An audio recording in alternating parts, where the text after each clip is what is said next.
Bruh. Oh my goodness. So listen, we gotta call a spade, all right? I don't believe men, I don't believe women, I believe facts and evidence, as the shirt says. And the fact of the matter is, Myron got spanked. Okay, Myron got that worked.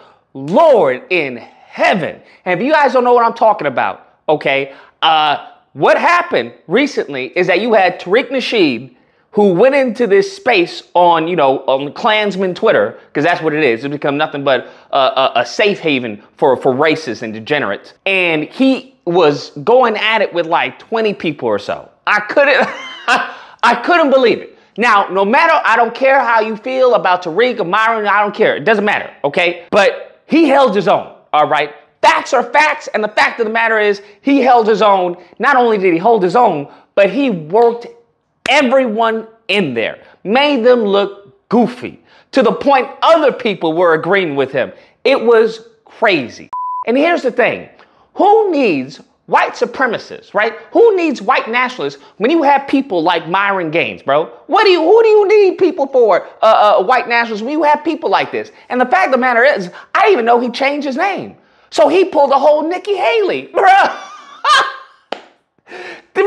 He pulled a whole Nikki Haley, because you know Nikki Haley was Nimrata Azradal or something like that, a completely Indian name. She switched that up real fast when she came here to the States. So this fool's name was like Awarud Fahoud or something like that. And he switched his name when he came here to the States, bro. It's crazy. This is the issue. Before we get into the video, this is really the issue with a lot of you immigrants, okay? Is that you come here instead of fighting the powers that be, instead of fighting the evilness and the anti-black wicked behavior, you embrace it. I get it. I guess it's just a mindset, right? Because as a black American, we have a different mindset. All right. There is no flee. There is no, well, we're just gonna surrender. There's none of that. When you're coming from a mentality where instead of improving your homeland, right? For Myron, it was Sudan, right? And for Nikki Haley, it was India. For Vivek Ramaswamy, it was India. For Dinesh D'Souza, I believe it was India as well. You got a lot of these Indians over here. So instead of improving their homeland, instead of improving their circumstances, what do? They flee. They take the cheap man, the poor man's way out. That's what they do. They flee their country and come here to where we've established everything. We've created a bedrock for this country. And then they want to tell us to improve our circumstances. Where are we going to flee? To your homeland? Huh? What are you talking about? This is the issue, is that instead of actually coming over here to improve the circumstances that would have befallen you in your homeland, probably worse, to be honest with you, that you come over here and start tap dancing for the wickedness of the powers here. They come over here to tap dance. You are a failed immigrant. That's what many of these people are. Not all of them, but you are a failed immigrant. And that's what they need to understand. And that's a mindset that they have, is that, hey, it is easier to bend over and take it than it is to fight the powers that be, because they didn't fight it in their homeland. So to be honest, if you're a black American and you're thinking that these fools are going to come flee with that flee mentality over here to the States and be arm in arm, brother, in fighting the wickedness here in this country, the anti-black racism here in this country, you live in a pipe dream. He's out of line, but he's right. Some of them, absolutely 100%. But many of them, if not most, do not come over here looking for a fight. That's the last thing on their mind. They are looking for, hey, how do I make the powers that be, the dominant society, as happy as possible so they can give me some monies. That's all it is. That's all it is. And you can see it time after time after time again, whether it's a Candace Owens, the little immigrant that works for PragerU, Myron Gaines, our food, right? The list goes on and on of these immigrants who come over here, and what do? They attack black people. Because that is the highest paying job right now. that is just the highest paying job right now, especially with the fear of the right trying to infect these low IQ trailer trash that, hey, the country gonna hate me. They hate me. This is anti-white racism. I'm a victim. They are implanting victimhood mindset into a group of people who many of them have a lineage of evil who will react, okay? They won't just be conditioned to be like, well, it is what it is. They will react violently, as we have seen time and time again throughout history. So what kills me is that you have people like this talking trash. It's a lack of self-awareness to the utmost degree. So going on into the video, you have Tariq who's like, yo, you can't talk on FBA's, situation. You can't talk on what's going on. You can't talk on Black Americans in this country.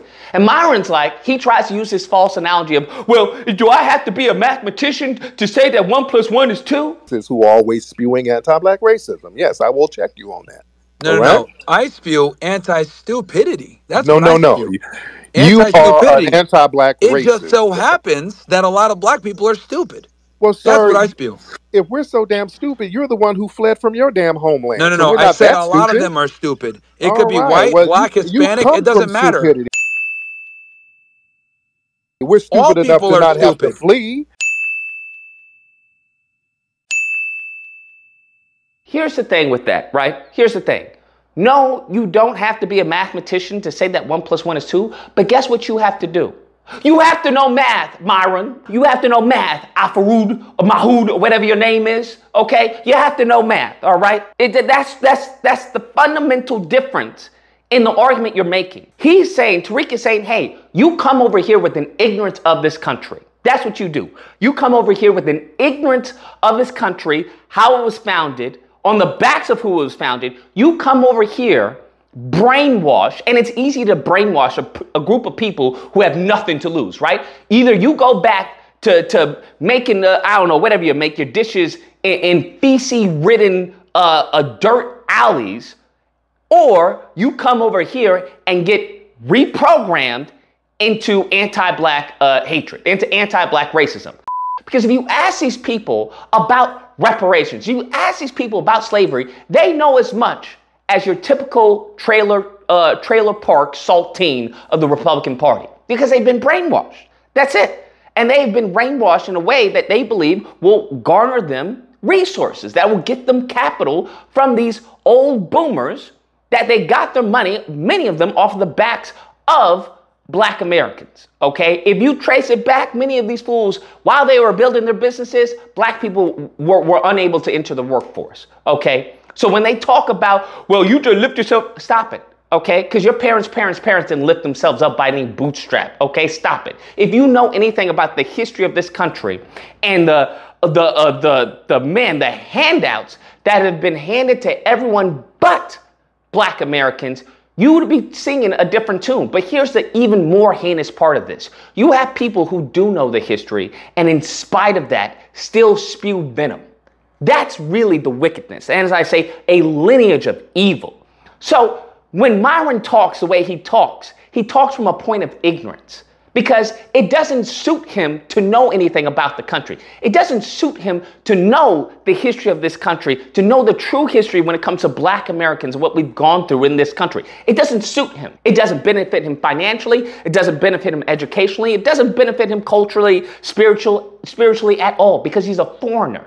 He's not from here, okay? So his mindset is warped. And apparently he was a Fed, so now his mindset is hella warped. I don't even know why we have immigrants within our government, to be honest with you. Some of these people, not all, but some of these people like Mahoud,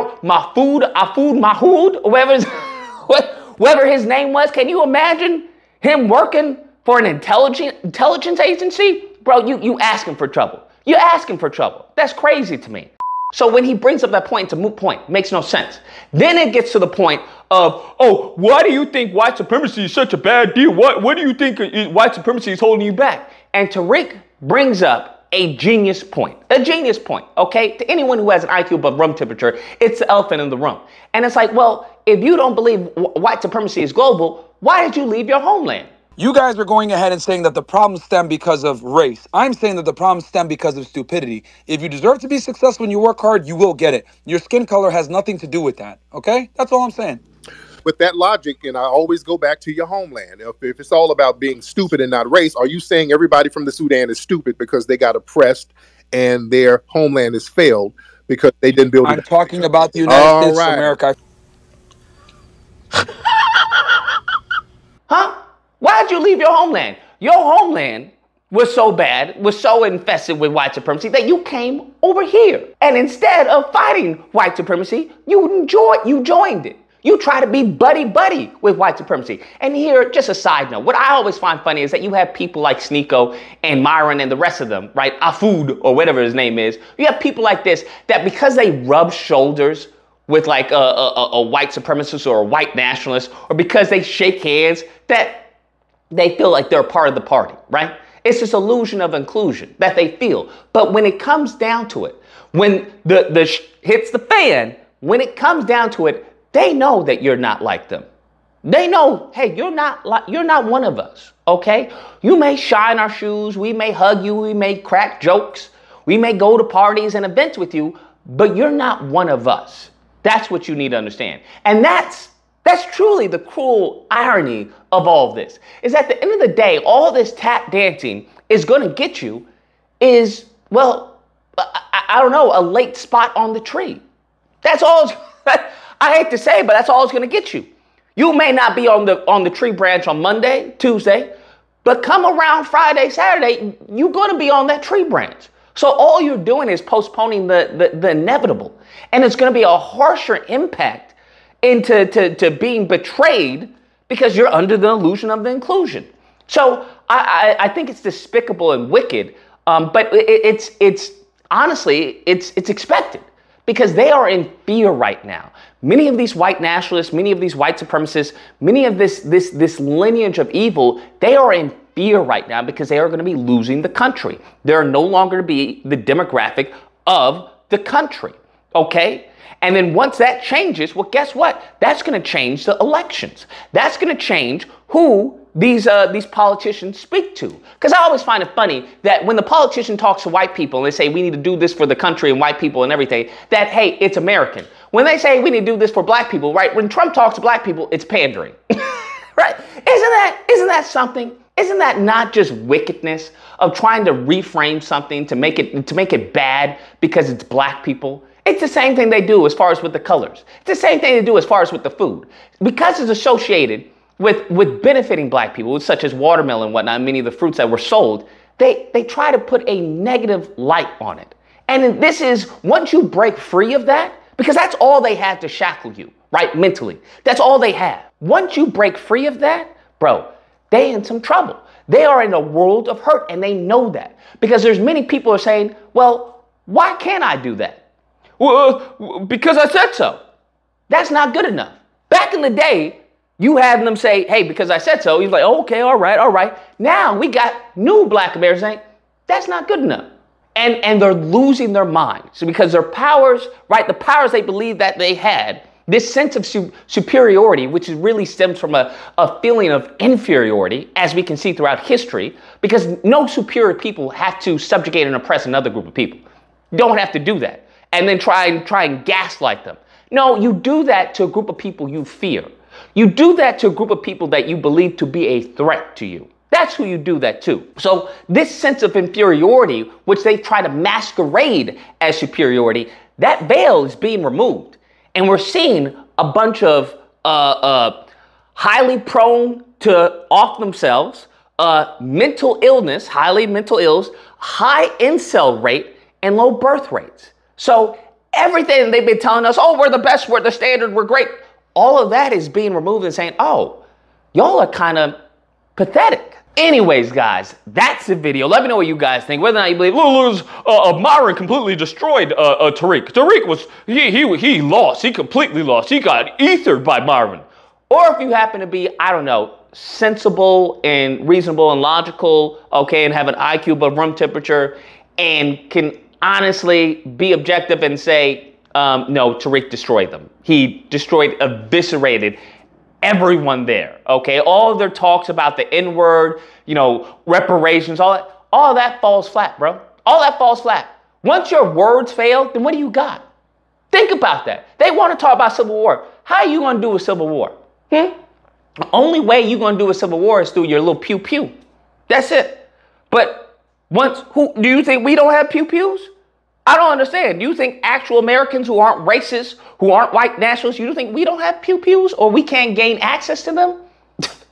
It's crazy. It's crazy. You're physically unfit, mentally unfit, and then as far as your armory, it's everywhere, bro.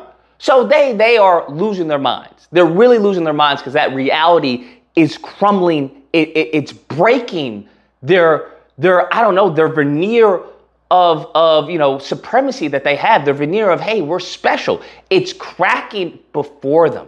Okay, the dam is breaking, and they're going to lash out. They are lashing out, as we can see by this event, that event, this event. You're seeing that. But as long as they have their little safe echo chamber of Twitter, okay, I say that should buy some time. That should definitely buy some time. As long as they feel like they have a safe space, which is ironically what they want to, as far as to say, oh, that's and everything. And they ironically have a safe space. That's what they built on Twitter, is a safe space. But it's crazy. These demons, bro, these wicked, demonic people. Nevertheless, if you happen to disagree, you know where to find me. Friday through Sunday, disagreement day. Call in. We'll duke it out. Anyways, hope you guys enjoyed the video. If you did, please feel free to like, share, comment. Let me know what you guys think, and subscribe. And that fun stuff. Till next time, guys. Be amazing. We're stupid enough to not have to flee.